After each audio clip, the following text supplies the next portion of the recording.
நாகப்பட்டினம் மாவட்டம் வேளாங்கண்ணியில் புனித ஆரோக்கிய அன்னை பேராலயம் உள்ளது. இந்த ஆலயத்துக்கு வெளிநாடு, வெளி மாநிலங்கள், வெளியூர்களிலிருந்து ஏராளமானோர் வந்து செல்கின்றனர்.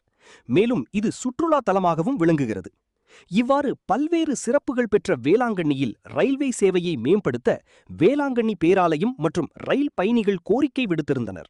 அதன்படி ரயில்வே திருச்சி ரயில்வே கோட்ட மேலாளர் பாக் ராம் நெகி மற்றும் திருச்சி கூடுதல் கோட்ட மேலாளர் சத்யரதன் ஆகியோர் தலைமையில் அதிகாரிகள் வரைபடத்தை வைத்து ஆய்வு செய்தனர். அப்போது கோட்டை மேலாளர் செய்தியாளர்களை சந்தித்தார். இப்போது அவர் பேசியதாவது: திருச்சிராப்பள்ளி கோட்டத்தின் கீழ் உள்ள வேளாங்கண்ணி ரயில்வே நிலையத்தில் புதிய ரயில் பெட்டி பராமரிப்பு நிலையத்தை அமைக்க ரயில்வே வாரியம் ஒப்புதல் அளித்துள்ளது. இது நாகப்பட்டினம், திருவாரூர், மயிலாடுதுறை மற்றும் காரைக்கால் ஆகிய பகுதிகளை உள்ளடக்கிய டெல்டா மண்டலத்தில் கூடுதல் ரயில் சேவைகளை இயக்குவதற்கான தேவை அதிகரித்து வருவதை கருத்தில் கொண்டு திருச்சிராப்பள்ளி கோட்டம் ஒரு புதிய பிட் லைன், ரயில் பெட்டிகளை பராமரிப்பதற்கான வசதிகள் மற்றும் ஸ்டேபிளிங் லைன், ரயில்களை நிறுத்தி வைக்கும் பாதை ஆகியவற்றை அமைக்குமாறு முன்மொழிந்தது.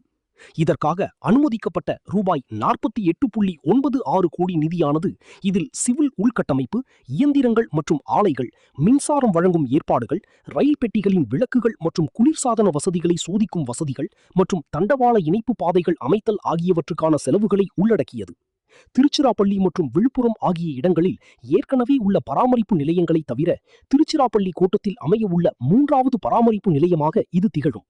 இத்திட்டத்தின் முதல் கட்டத்தில் ஒரு பிட் லைன், ஒரு ஸ்டேபிளிங் லைன் மற்றும் ரயில் பெட்டிகளின் திட்டமிடப்பட்ட பராமரிப்பு மற்றும் பழுதுபார்ப்பு பணிகளை மேற்கொள்வதற்காக உயரமான கூரையுடன் கூடிய கொட்டகை ஆகியவற்றை அமைக்க திட்டமிடப்பட்டுள்ளது. இரண்டாம் கட்டத்தில் கூடுதலாக ஒரு பிட் லைன் மற்றும் 3 ஸ்டேபிளிங் லைன்கள் அமைப்பதோடு 2 பிட் லைன்களுக்கும் கூரையுடன் கூடிய கொட்டகைகள் அமைக்கவும் முன்மொழியப்பட்டுள்ளது.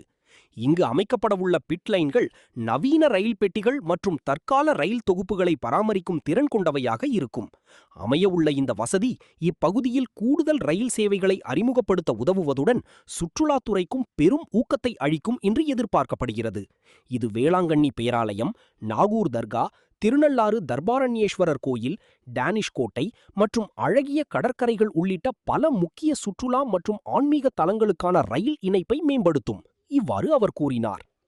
is a very important station from tourist point of view because here is one big church is there. Due to that lot of tourists are visiting to this place. This is a holy place actually. So there is a lot of demands from passengers and authorities of this church. So to cater the demand of passenger and this church authorities recently Railway Board has sanctioned this coach maintenance facilities, which constitutes one pit line, one stabling line, and one this shunting neck. Actually, this will be done in phase 1, costing to 48.89 crores rupees. This will give a lot of boost to the people of Delta region because a lot of tourists are now coming to this Vellanganni area, and we are planning to improve some passenger amenities also in this station. In phase 2, this pit line from 1 it will be it will be made 2 actually, so that full-fledged this coach maintenance facility is available at this station. Definitely it will give a big boost to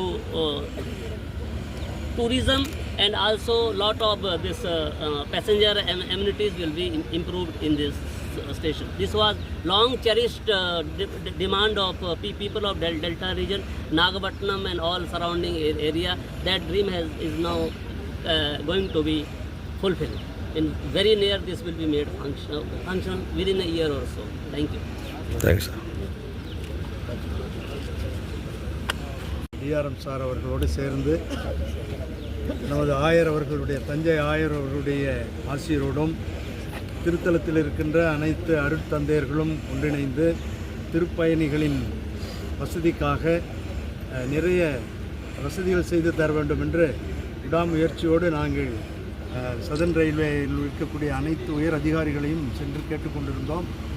அதற்கு அவர்கள் இசைவு தந்து இன்று வந்து எல்லா ஏற்பாடுகளையும் செய்து இங்கே பிட் லைன், கோச் மெயின்டெனன்ஸ், இன்னும் எதெல்லாம் வேண்டுமோ அதையெல்லாம் செய்து தருவதாக எங்களுக்கு வாக்களித்திருக்கிறார்கள்.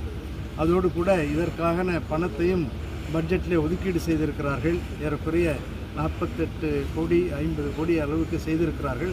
ஆகவே இந்த நேரத்தில் தஞ்சை ஆயரோடு நாங்களும் இணைந்து, நிர்வாகத்தில் உள்ளவர்கள் அனைவரும் இணைந்து நம்முடைய சதன் ரயில்வே அவர்களுக்கும், ரயில்வே போர்டு மற்றும் ரயில்வே மினிஸ்டர் அவர்களுக்கும் எங்களது உளமார்ந்த நன்றியை தெரிவித்துக் கொள்கிறோம். இனி வரும் காலங்களிலே டெல்டா ஒரு அருமையான இடமாக, டூரிசம் பிளேஸாக, அதையும் விட இன்னும் அதிகமாக திருப்பயணிகள் வந்து பயன்பெற்று செல்லக்கூடிய நல்ல விதத்தில், எளிமையான விதத்தில் எல்லாம் நடைபெறும் என்று நம்புகிறோம். இதை முன்னெடுத்து செய்த நம்முடைய திருச்சி டிவிஷன் டிஆர்எம் அவரோடு சேர்ந்து உழைத்திருக்கின்ற அனைவருக்காகவும் எங்களது உளமார்ந்த நன்றியை தெரிவித்துக் கொள்கிறோம்.